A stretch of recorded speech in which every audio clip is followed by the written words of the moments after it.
If you love getting scared and you're also obsessed with chasing those platinum trophies, you've come to the right place. PlayStation Plus Extra is absolutely stacked right now with some of the creepiest, most intense horror games that you can play. And the best part? A bunch of them are super fun and totally doable to platinum. Whether you're into survival horror, psychological scares, or just love a good story with a dark twist, there's something here for every kind of horror fan. So grab your controller, turn off the lights, and maybe keep a blanket close, because we're diving into the best horror games on PlayStation Plus Extra that are 100% worth hunting down that shiny platinum trophy. We'll kick things off with a fun and rather quick one to Plat, and that is Killer Frequency, a unique horror adventure game where you are a radio DJ trying to save callers from a certain killer. The game takes around 10 hours to platinum, and you will need a minimum of 2 playthroughs, one where you save everybody and one where you don't. For the first playthrough, it is worth saving your game before each call, just in case you don't manage to save that person. I also set a minimum of 2 playthroughs because one of the rarest trophies has you speedrun the game in under 4 hours while saving everybody. If you are unable to do that in your first playthrough, you will need another one, so it is recommended to follow a guide for this so that you know what to do right away. Next up, which only joined this month, is Until Dawn, the PlayStation 5 version. This version is a remastered interactive horror adventure where you follow 8 young adults on a terrifying night at Blackwood Mountain. Here, your choices determine who survives, what secrets are uncovered, and which endings you get. The PS5 version has 29 trophies in total. One of the hardest trophies is for An Omen, which requires you to find all 36 totems scattered across the mountain. And it is pretty easy to miss some if you're not thorough, so using a guide would be recommended. Getting to platinum isn't super difficult in terms of skill, but can be somewhat tedious as you'll need 2 and a bit playthroughs to get everyone's fates covered, such as everyone living, everyone dying, and for 2 specific people living.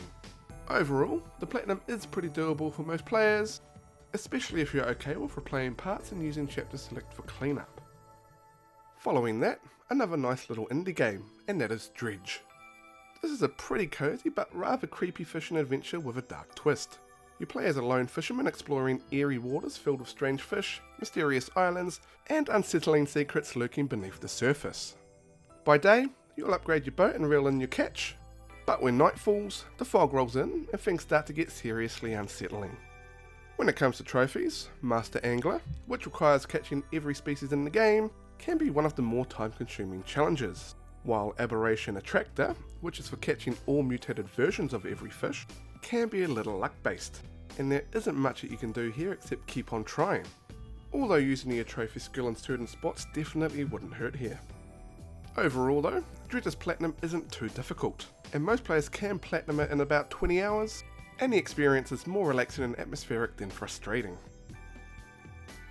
Next, we have a game that is part of a trilogy, and you could probably play any of them, but we'll stick with this one, and that is Stalker: Shadow of Chernobyl.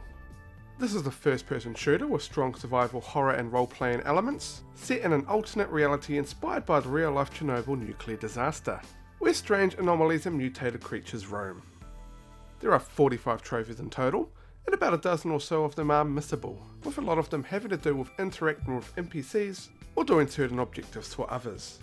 You also have to complete the game on the second hardest difficulty, and it is best to make a manual save near the end in order to reload and get a second ending, so that you do not have to start an entirely new playthrough to get it. One of the rarest trophies in the game has you wear 5 different beach artifacts, with certain ones only being found in specific places, as well as between certain times. In the end, this is rated a 5 out of 10 in terms of difficulty, and you should be able to obtain the Platinum trophy within 20 hours or so if you do keep an eye out on those missable trophies. Now for a couple of meaty, big-hitting games. Although not really a scary or horror game, it does have zombies in it, so we're adding it to the list, and that is Dead Island 2. Dead Island 2, on the other hand, takes around 25 hours to complete and only needs 1 playthrough, and there is nothing missable here as it is a free roam game.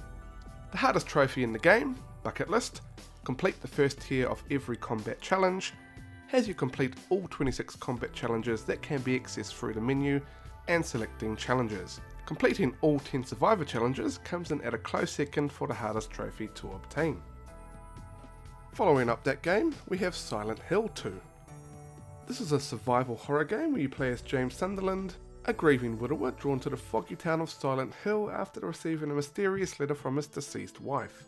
The game has a total of 44 trophies, and one of the hardest ones to earn is Party Like It's 2001, which requires seeing all 5 of the game's classic endings by doing specific things, while another challenging trophy, Echoes, involves viewing all flashbacks in a single playthrough.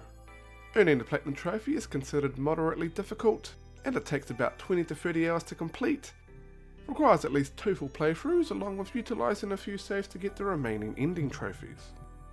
There are also around 20 missable trophies, and these are for doing things like viewing all the flashbacks as mentioned earlier, finishing the game without using any ranged weapons, and completing the game without using the radio. So careful planning and attention are necessary to avoid replaying large sections of the game. By the end of it all, you should have your beautiful Platinum Trophy.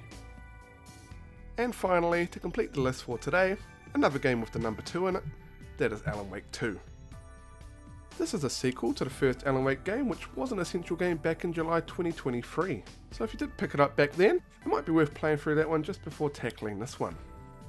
There's a whopping 67 trophies in the base game alone, with a dozen or so more in the DLCs. Despite a large number of trophies, only one of them is missable, due to a somewhat recent patch which added Chapter Select. Only one of the trophies is missable, which is for fully upgrading a single weapon. This is technically missable because there are not enough parts to upgrade every weapon fully in the game, and you could potentially run out of parts before you fully upgraded any one of them.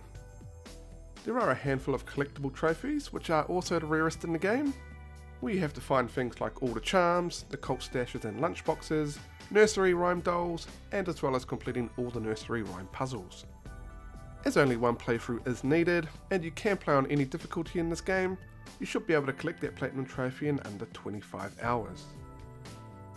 And there you have it, some of the best horror games on PlayStation Plus Extra that are totally worth chasing the Platinum for. Killer Frequency, Until Dawn, Dredge, Stalker, Dead Island 2, Silent Hill 2, and Alan Wake 2. Was there anything that I missed? Are there enough games left over to make a second video? Do let me know in the comments below.